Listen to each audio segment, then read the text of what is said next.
আমি আজকে চলে গেছিলাম উটের গোস্ত দিয়ে কালাই রুটি খেতে। সত্যি বলতে উটের গোস্তটা খাইতে সেই ছিল, কিন্তু পরে একবার ঝাল খেয়ে আমার অবস্থা পুরো খারাপ হয়ে গেছে। চলো পরে আর কি করলাম তোমাদেরকে বলছি। তো ওই দিন রাতে আমি আর আমার একটা ফ্রেন্ড বাসা থেকে বেরিয়ে পড়লাম কিছু খাইতে যাওয়ার উদ্দেশ্যে। তারপর রিক্সা থেকে হঠাৎ করে চোখ পড়লে দোকানের দিকে। কিছু খাইবে না খাই শীতের দিন আগুন তাপাইতে ভালোই লাগছে, কিন্তু আমাকে একজন বললো কোনো ফিরি ফিরি ভিডিও হবে না, কিছু খাইতে হবে না খেয়ে ভিডিও করলে পাশে এক লাত্তি মেরে ইন্ডিয়া পাঠিয়ে দিবে একবার। না তো আর সহ্য করে গেল না, এতে জ্বালায় বসতেই হলো। পকেটে না 1 টাকা, কি যে করি। এই আইডিয়া আজকে তোমার বন্ধু আছে, ওকে দিয়ে কাজ চালিয়ে আমার অর্ডার করে 1 ঘন্টা পরে দেখলাম একবারটি ঝাল নিয়ে আসলো। আর ঠিক আধা ঘন্টা পরে একটা গোল থেকে পাখা নিয়ে আসলো আমার বাতাস খাওয়ার জন্য।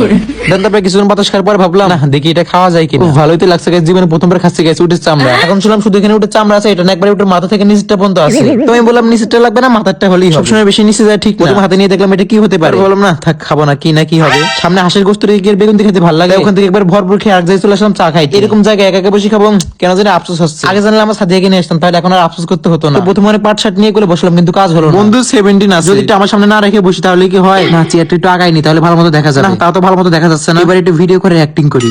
তো এই যে আমাদের চারটা চলে আসলো, এদিকে আমার আইফোন নিয়ে ভাব দেখানো হয়ে গেল। এখন বাজে রাত পেরে 10টা, চারিদিকে অন্ধকার হয়ে গেছে। না সরি, অন্ধকার তো মাগরিব পরে হয়ে যায়। এখন অনেক রাত হয়ে গেছে, তাই বাড়ি চলে যাচ্ছি।